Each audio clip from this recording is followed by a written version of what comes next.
You're standing on the first tee, driver in hand, and the group behind you is watching. You swing, you catch it clean, and that ball still falls 40 yards short of where it used to go. You tell yourself it's age, it's your back, it's just how it is now. I'm here to tell you that's a lie you've been sold. The truth is this: for most golfers past 60, the driver in your bag right now is stealing distance from you every single time you swing it. Not because you're weak, but because it was never built for the swing you actually have. And when you fix that one thing, 30 yards can come back almost overnight. I know, because I lost nearly a decade of good golf believing the problem was me. I want to take you all the way to something I found buried in the way the rules of golf were rewritten back in the late 1990s. A single number the equipment makers know cold and hope you never think about. It changes how you should pick a driver forever.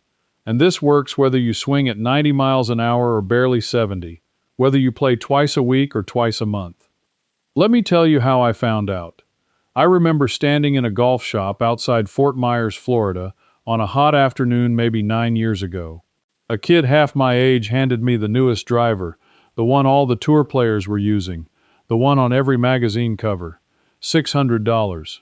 Stiff shaft because, and I still hear him saying it, you don't want to lose control. I bought it. I believed him. And that club made me worse for 3 straight years.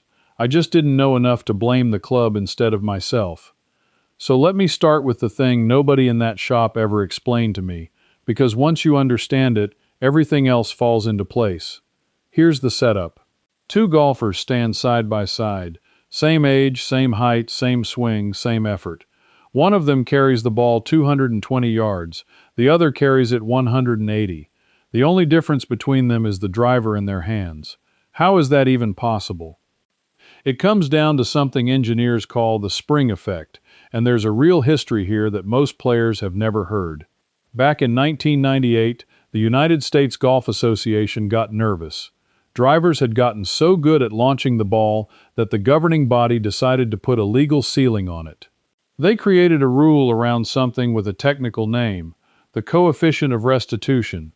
Forget the fancy words. It just measures how much energy the club face gives back to the ball, like a trampoline. They capped it at 0.83, 83%. That became the law of golf, and it still is today. Now here's what almost nobody tells you. That rule was written to hold back the fastest, strongest players on the planet, the ones who were driving the ball too far. It was a leash for the young and powerful.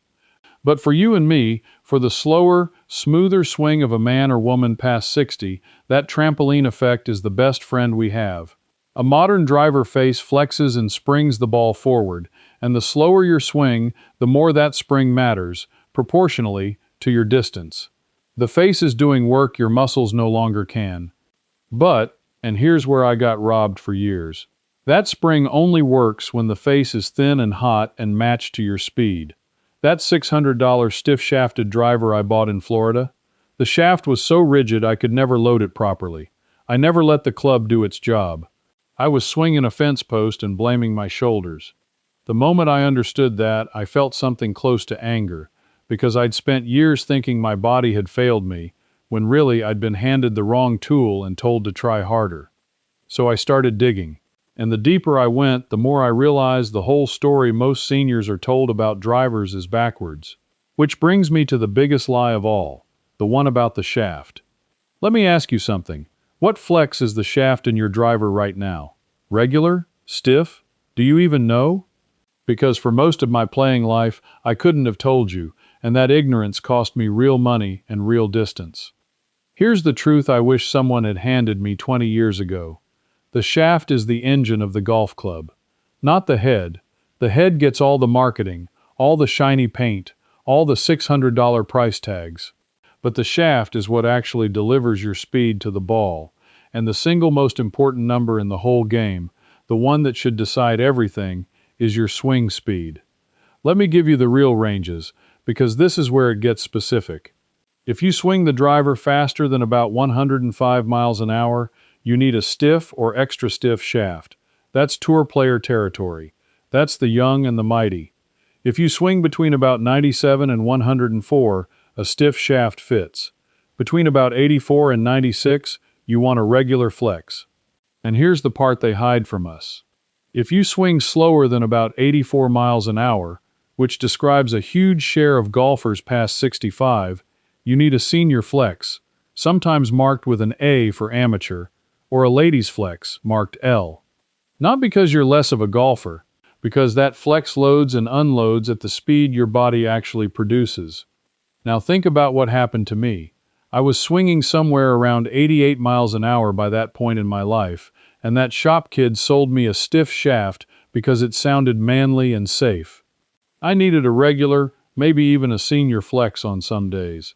That single mismatch was costing me an easy 15 to 20 yards on every good drive, and it was making my mishits scatter like buckshot. Here's why. A shaft too stiff for your swing never flexes forward at impact.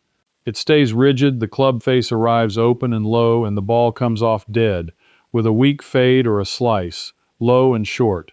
It feels like hitting a rock.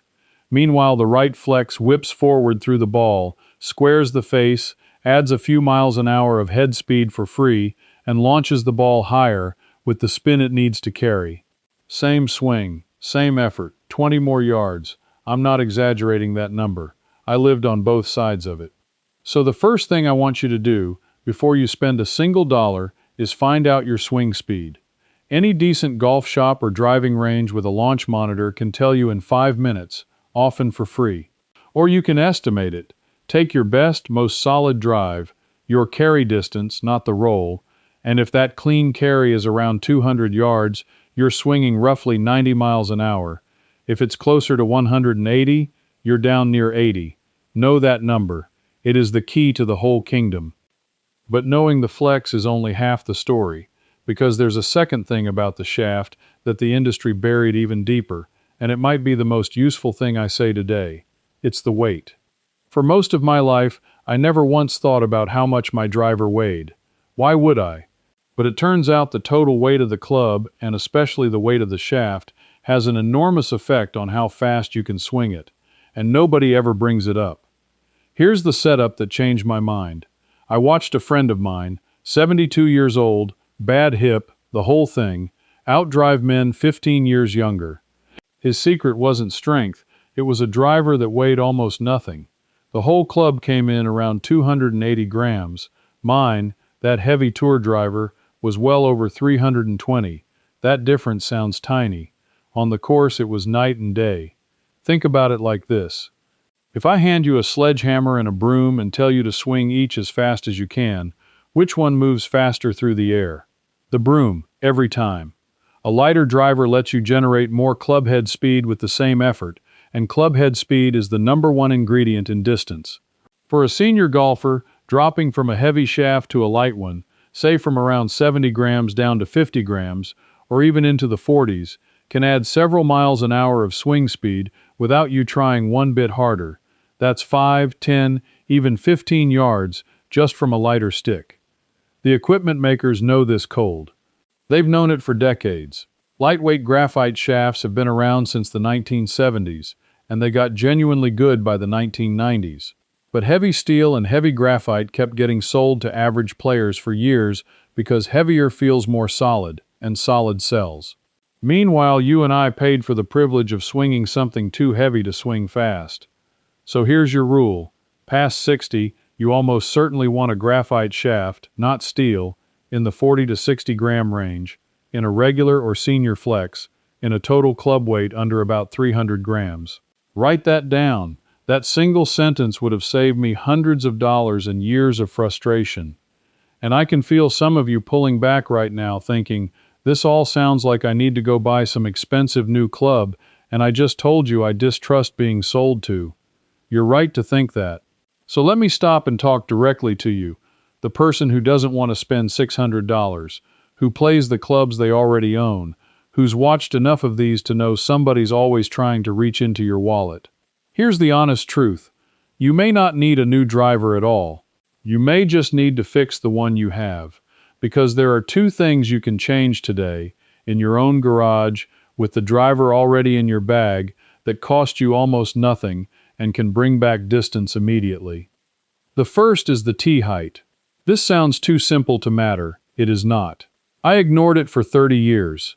Most golfers tee the ball far too low, a habit left over from the small wooden-headed drivers our fathers used. But a modern driver head is huge. The law caps it at 460 cubic centimeters, which is about as big as it can legally get. To launch that big head properly, the ball needs to sit high.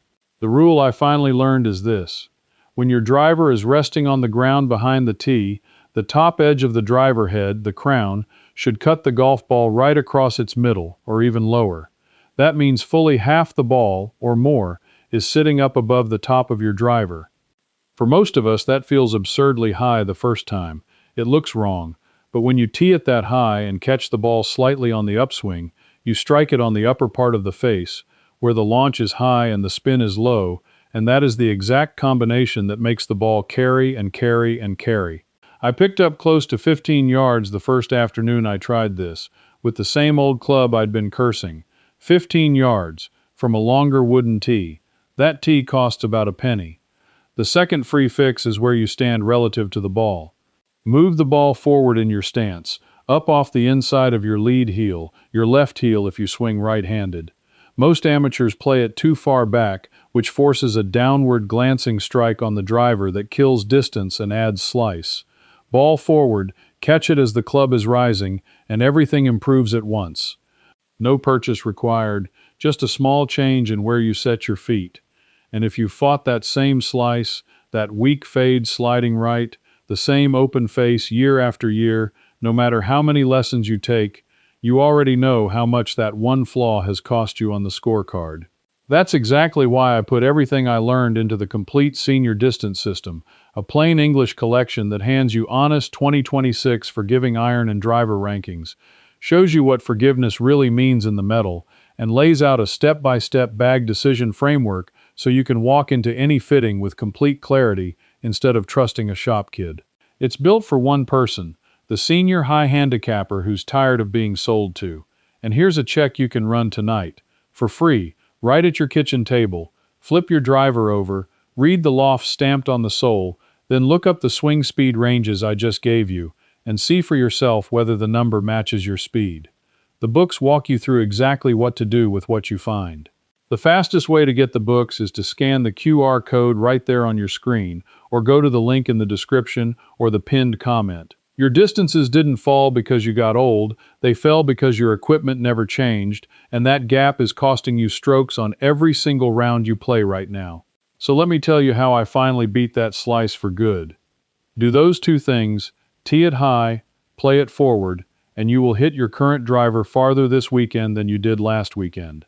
That's a promise I can make because I've watched it happen for myself and for every friend I've talked into trying it. You don't need permission and you don't need a credit card. But, and here's where the tension comes back, those two fixes have a ceiling. They optimize the club you own. They cannot overcome a club that was fundamentally wrong for you in the first place. And that brings me to the thing that separates a driver that fights you from a driver that forgives you. This is the word you've seen in the title, and it's the most misunderstood idea in all of golf equipment: forgiveness. Here's the setup. You and I do not strike the ball on the center of the face every time. Let's be honest with each other. We miss. We catch it off the toe, off the heel, high, low. A tour player misses the center by a fraction of an inch. We miss it by a lot more often. So the single most valuable quality a driver can have, for a golfer like us, is how kindly it treats those misses. That is forgiveness. And it is not a marketing word. It is physics, and it has a name. The name is moment of inertia. The engineers just call it MOI. It measures how much the club head resists twisting when you strike the ball off center. Low forgiveness, the head twists violently on a mishit, the face opens or closes, and your ball sails 30 yards offline and 40 yards short. High forgiveness, high MOI, the head barely twists, the face stays square, and your bad shot flies almost as far and almost as straight as your good one. For an aging golfer, that stability is worth more than any other single feature. It's worth more than a hot new face. It turns your worst swings into playable ones.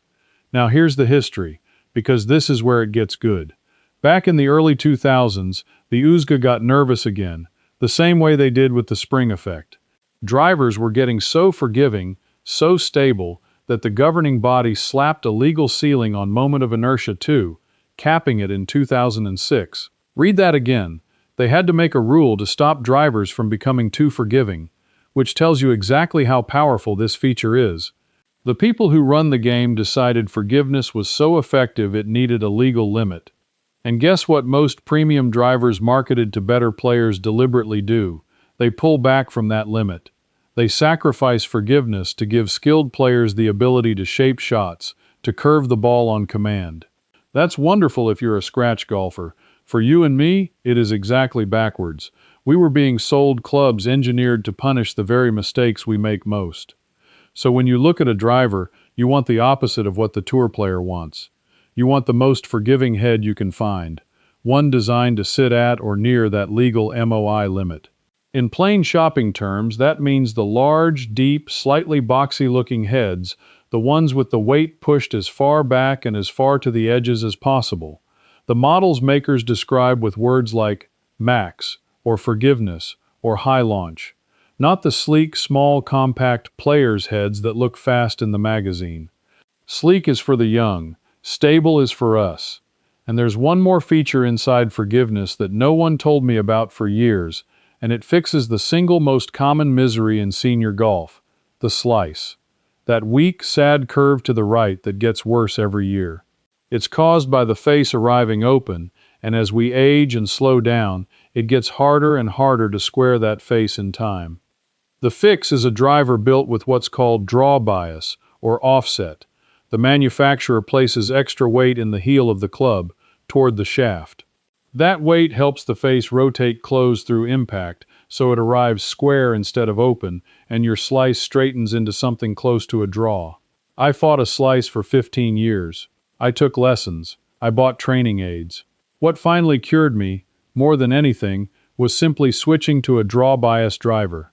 The club did what my hands could no longer do fast enough. On the box, look for the words draw or a small setting on the adjustable hosel marked with a D. It's not cheating. It's engineering built for the swing you actually have. So now you know the 4 things that matter. The right flex for your speed. A light enough weight to swing fast. Maximum forgiveness for your mishits. And draw bias to kill your slice. Put those together and you've got a driver that adds distance and finds the fairway. The exact opposite of the one that Shop Kid sold me in Florida. But I promised you something more. I promised you a single number, buried in the way the game measures itself, that changes how you should pick a driver forever. And this is the part almost no golfer past 60 has ever heard, because it runs directly against ego, against tradition, and against everything the marketing tells us. This is the finale, and it's the piece that finally made me longer at 66 than I was at 55. Here it is. Loft. The angle on the face of your driver. And the number I want you to remember is this. Most senior golfers are playing far too little of it. Let me explain how I found this, because it wasn't guesswork. The teachers of this game learned it from launch monitor data, the same radar and tracking technology, tools like TrackMan, that came into wide use in the 2000s and let engineers finally measure exactly what makes a golf ball fly its farthest. And what that data revealed, over thousands and thousands of swings, is a law of nature that never changes. The slower you swing, the more loft you need to maximize your distance. Not less, more. This is the exact opposite of what every man's ego tells him. We look at the low-lofted driver, the 9 degrees, the 8.5, and we think that's the powerful one, the long one, the one the strong players use. And it is, for players who swing over 100 miles an hour and generate their own spin and launch through sheer speed. They need low loft to keep the ball from ballooning. But you and I don't have that speed anymore, and when a slower swing meets a low-lofted face, the ball comes off too low, with too little spin to hold its flight, and it drops out of the sky early and dead. All that potential carry, wasted, because the ball never got up into the air where it could ride. We've been choking our own distance with a low number that flatters our pride. Here's the buried truth from that launch data. If you swing your driver slower than about 90 miles an hour, which is most of us past 65, your best distance almost always comes from a loft of at least 10.5 degrees, and very often 12, 13, even 14 degrees or more. Let me say that plainly. A man who swings 80 miles an hour and plays a 9-degree driver because it looks tough is leaving 20, 30 yards on the table on every drive. Put a 14-degree loft in his hands and the ball climbs, carries, and lands soft and long. It looks and feels like a different game. I resisted this myself. I fought it hard. When a fitter first suggested I go up to 13 degrees, I actually laughed at him. 13 degrees felt like something you'd hand a beginner or a child. But I tried it. I hit 20 balls with my old 9.5 and 20 with the 13. The 13 carried the ball an average of 18 yards farther. 18 yards, from adding loft, the one thing my ego told me would make me shorter. That afternoon I stopped trusting my pride and started trusting the number. And here is why. This is the finale, the thing that ties it all together. Add the higher loft, and it magnifies every other fix I've given you. High loft plus a light shaft plus the right flex plus teeing the ball high. Those don't just add up, they multiply. The higher loft launches the ball where the high tee positioned it to go. The lighter shaft gives you the extra speed to make that launch soar. The forgiveness keeps it flying straight on your misses. It all works together, one system, built around the honest speed of the swing you have today instead of the swing you had at 40. So this weekend, here's exactly what to do. First, if you're buying, and only if the club you have is truly the wrong flex or weight, look for a large, forgiving, draw-biased head in graphite, 40 to 60 grams, in regular or senior flex, and demand a loft of at least 10.5 degrees, more likely 12 or 13. Insist on it, even when the salesman raises an eyebrow, especially then. And here's a gift for you. The best of these forgiving, high-loft senior drivers are often last year's model, sitting on a discount rack for half the price of the newest one, because the newest one is being sold to 25-year-olds.